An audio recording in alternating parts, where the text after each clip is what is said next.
নমস্কার। আজকের ভিডিওটাও একটা অন্যরকম ভিডিও। আজকের ভিডিওটাও একটা হেল্পের ভিডিও। প্লিজ ভিডিওটা স্কিপ করবেন না। তার আগে এই বাচ্চাটাকে দেখুন। বাচ্চাটার নাম হচ্ছে রাধিকা নস্কর। বাচ্চাটাকে খুব ভালোভাবে দেখুন। ওর বয়স মাত্র 1 বছর।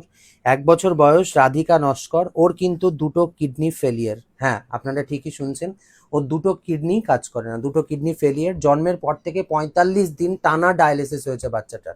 45 ডেজ, জেনারেলি 45 ডেজ ডায়ালিসিস হলে একদম মানে সদ্যজাত বাচ্চারা সাস্টেন করে না, বাট হোপফুলি ভগবানের আশীর্বাদে ও কিন্তু স্ট্রাগলটা চালিয়ে যাচ্ছে। এই স্ট্রাগল কিন্তু এখনো শেষ হয়নি, কারণ ওর যে কিডনিটা, সেই কিডনিটা নর্মাল সাইজের থেকে অনেকটা ছোট সাইজে তৈরি হয়েছে। তো সেই কারণে কিডনিটা মানে বডি ফাংশনের সাথে অ্যাডজাস্ট হয়নি এবং কিডনি দুটো কাজ করা বন্ধ করে দিয়েছে, অর্থাৎ প্রথম থেকে কিডনি দুটো নট ওয়ার্কিং মোডে রয়েছে। তো সেটাকে ট্রান্সপ্ল্যান্ট করা ছাড়া আর অন্য কোনো উপায় নেই। এখন এই বাচ্চাটার কিডনি ট্রান্সপ্লান্টের ক্ষেত্রে প্রায় 30 লক্ষ টাকার ফান্ড রেজ করতে হবে, যেটা অনেকটাই বেশি। একটা সাধারণ বা মধ্যবিত্ত ফ্যামিলির পক্ষে কোনো দিন 30 লক্ষ টাকা একটা মানে ট্রিটমেন্ট পারপাসে জোগাড় করাটা it's not a matter of joke. এটা আপনারাও জানেন। এর আগেও আমরা এই ধরনের ভিডিও বানিয়েছি, আপনাদের থেকে অনেক হেল্প পেয়েছি, সাহায্য পেয়েছি। আশা করি আবার আমরা সাহায্য পাবো, হেল্প পাবো। বাচ্চাটাকে দেখুন, মানে আমরা দেখছি ওকে, আমরা কোলে নিতে সাহস পাচ্ছি না। তার কারণ আমাদের মানে জামা কাপড়, আমরা যেহেতু সারাদিন দোকানে রয়েছি, আমাদের হাত নোংরা রয়েছে। ও এই যে বাইরে, ওকে ঘর থেকে বাইরে বেরই করা হয় না, ওর জন্য একটা স্পেশাল রুম রাখা হয়েছে, সেখানেই ও থাকে। ওখান থেকে বের করলে ওর গায়ে র্যাশ তৈরি হয়ে যায়, ওর স্কিনে প্রবলেম তৈরি হয়ে যায়। যেহেতু মানে ওর সমস্ত ইমিউনিটি পাওয়ারটা ঠিক মতো জেনারেট হয় না, বিকজ ওর যে খাবার, ওর খাবারে হচ্ছে এক্সট্রা ভিটামিন থাকা যাবে না। যত ভিটামিন কম থাকবে ততই ভালো। তো ও যে রাইসটা খায় বা ও যে সবজিটা খায়, সেটা 3 থেকে 4 বার আগে ধুতে হয়, ধুয়ে তারপর ওকে খাওয়াতে হয়, যাতে এক্সট্রা ভিটামিন ওর শরীরে না যায়। তো এইরকম একটা অবস্থায় এইটুকু একটা দুধের বাচ্চা, মানে ওকে দেখে আপনারা হয়তো বুঝতে পারবেন না, কিন্তু ওর দুটো কিডনি এই মুহূর্তে ফেলিয়ার রয়েছে, ওর ট্রিটমেন্ট চলছে। প্রায় 28 থেকে 30 লক্ষ টাকার ফান্ড রেজ করতে হবে। যেটা এই মুহূর্তে অনেকে, যে ইম্প্যাক্ট গুরু থ্রুতে আপনারা অনেকে হেল্প করার চেষ্টা করছেন, কিন্তু ইম্প্যাক্ট গুরু নিয়ে আমাদের কিছু বলার নেই যদিও। তবু আমরা যেটুকু শুনেছি, ইম্প্যাক্ট গুরু না অনেক টাকা পয়সা কেটে নিচ্ছে। অনেকেই যারা আমাদের কাছে এসেছেন, ভিডিও বানিয়েছেন, কেন কাটছে জানি না। একটা মানুষ মানুষ প্রচুর মানে কি বলবো, প্রচুর আশা নিয়ে যে যেটুকু পারছে, 10 টাকা, 2 টাকা, 5 টাকা, 1,000 টাকা, 500 টাকা, যার যা সামর্থ্য, সবাই দান করছে, মানে ডোনেট করছে, সরি, হেল্প করছে। কিন্তু ইম্প্যাক্ট গুরুর কাছে এসে বিভিন্ন সময়ে 32,000, 40,000, 45,000 টাকা কেটে যাচ্ছে বিভিন্ন রকম কারণ দেখিয়ে। কেন কাটছে আমি জানি না, কি পারপাসে কাটছে জানি না। যে মহৎ উদ্দেশ্যে ফান্ডটা রেজ করা হচ্ছে, সেখান থেকে যদি একটা কোম্পানি এত টাকা কেটেই নেয়, তাহলে বাচ্চাটার কাছে পৌঁছাবে কতটুকু, মানে কতটুকু টাকা। তো সেই জন্য সমস্ত বাচ্চার মা বাবারা এখন ডিসাইড করেছেন যে তারা পার্সোনাল কিউআরে টাকা নেবেন। তো পার্সোনাল কিউআরে ওনারাও টাকা নিচ্ছেন। মানে অনেকে জানতে চাইতে পারেন যে কেন পার্সোনাল কিউআরে টাকা, কি ব্যাপার, ইম্প্যাক্ট গুরু বা অন্য কোনো কিছুর দ্বারা ফান্ড রেজ কেন করা হচ্ছে না, সেজন্য সঠিক কারণটা আপনাদেরকে বলে দিলাম। মানে আমাদের দেশের নিয়ম অনেক, নিয়মের সাথে সাথে আরো অনেক নিয়ম রয়েছে, জানি না কি নিয়মের থ্রুতে ওরা এত টাকা পার্সেন্টেজ কেটে নেয়।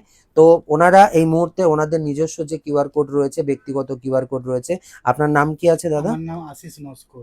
আপনার নাম রয়েছে আশিস নস্কর। কিউআরটা কি আপনার নামেই রয়েছে? হ্যাঁ, আমার নামেই আছে। ওর এই মুহূর্তে সমস্যা কি? ওর এই মুহূর্তে ওর দুটো কিডনি ফেলিওর, যার কারণে ওর হচ্ছে 10 কেজি ওজন না হলে ওর কিডনি ট্রান্সপ্লান্ট করা যাবে না। কিন্তু ও তো একটা স্বাভাবিক মানুষের মতন না। এখন ওকে স্বাভাবিক রাখতে গেলে বহুত ধরনের ট্রিটমেন্ট চালাতে হবে। ওর হচ্ছে কি প্রতি সপ্তাহে অনেক রিপোর্ট করাতে হয়, যেমন haemoglobin, potassium, sodium, creatinine, phosphorus, urea, এবং ওর প্রতি সপ্তাহে 3 বার করে ব্লাডের ইনজেকশনও দিতে হয়, যার খরচা হয়তো অনেকটাই। সেগুলোর জন্য আমরা ইম্প্যাক্ট গুরু এনজিওর মাধ্যমে একটা ফান্ডিং রেজ করেছিলাম, যেখানে আমাদের 2,05,000 টাকা উঠেছিল, কিন্তু ওনারা 48,000 টাকা কেটে নিয়েছে। আমরা এর জন্য গেছিলাম, গিয়ে অ্যাপ্লিকেশন জমাও করেছিলাম। ওনারা এটাও বলেছে যে যতক্ষণ না এটার হিসাব আমরা দিতে পারছি, ততক্ষণ হচ্ছে কি এই স্ক্যানারটা এখন বন্ধ থাকবে। এখন এটার মাধ্যমে আর কোনো আর কি ডোনেট উঠবে না। তা বলেছিল যে তার মানে কবে এই ডোনেশন উঠবে, কবে আদেও সেই টাকা রিলিজ হবে, এটার কিন্তু পুরোটাই এখন বিষবাও জলে। ঠিক সেই কারণেই ওনারা পার্সোনাল কিউআরে নিচ্ছেন। এর আগেও আমরা যে ভিডিওটা করেছিলাম, সেখানেও আপনারা দেখেছেন, ওনারাও কিন্তু ইম্প্যাক্ট গুরুর কিউআরে টাকা নেওয়া বন্ধ করে দিয়ে পার্সোনাল কিউআরে, মানে কিউআরে নিচ্ছেন। তো যে সমস্ত এনজিও সংস্থাগুলো এই সমস্ত বাচ্চাদের পাশে দাঁড়াচ্ছে, তারা কি কারণে, কি কি হিসেবে টাকা পয়সাগুলো কাটছে আমরা জানি না। তবে যারা জানতে চাইছেন বা জানতে চাইবেন, যে কেন ব্যক্তিগত কিউআর, তাদের জন্যই কিন্তু এই কথাটা বলা। হ্যাঁ, আমরা সোনারপুরে থাকি, পশ্চিম শীতলা। হ্যাঁ, সোনারপুরে থাকেন। অনেক অনেক দিন ধরেই। ওনার বয়স কত? ওনার বয়স 1 বছর। ওর বয়স হচ্ছে 1 বছর এখন। আমি তো আগেই বললাম যে ওর 1 বছর বয়স। তো মানে যারা যারা পারবেন অবশ্যই ওনাদেরকে সাহায্য করবেন, এই বাচ্চাটাকে সাহায্য করবেন।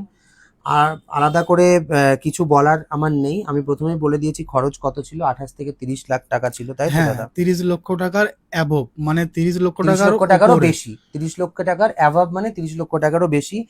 মানে এখন এখন হচ্ছে ওর এখন ওর প্রতিদিন হচ্ছে কি ম্যাক্সিমাম 2,000 টাকা করে ওর শুধু মেডিসিন চলে পার ডে, যাতে ওর হচ্ছে কি, এবং মেডিসিন ছাড়াও প্রতি সপ্তাহে ওর হচ্ছে কি রিপোর্ট করাতে হবে, 10টা করে রিপোর্ট, ম্যাক্সিমাম 10টা রিপোর্ট করিয়ে 10 দিনের মধ্যে ওকে ডক্টর দেখাতে হয়, এবং আবার ফের ডক্টর ওকে দেখে ফের আবার নিয়ত আবার ফের রিপোর্ট দেয়।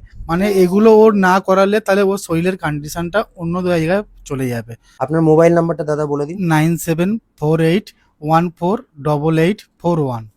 এটা হচ্ছে ওনাদের মোবাইল নাম্বার। আমরা স্ক্রিনেও মোবাইল নাম্বার দিয়ে দিচ্ছি, আর কিউআর কোড যদি সম্ভব হয় তাহলে দিয়ে দিচ্ছি, না হলে ওনাদের সাথে কথা বলে ডিরেক্টলি আপনি হোয়াটসঅ্যাপের থ্রুতে কিউআর কোড নিয়েও পেমেন্ট করতে পারবেন।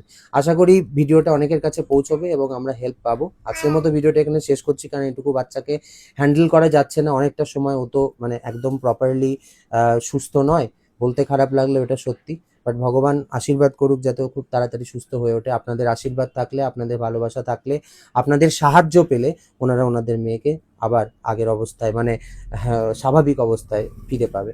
ধন্যবাদ।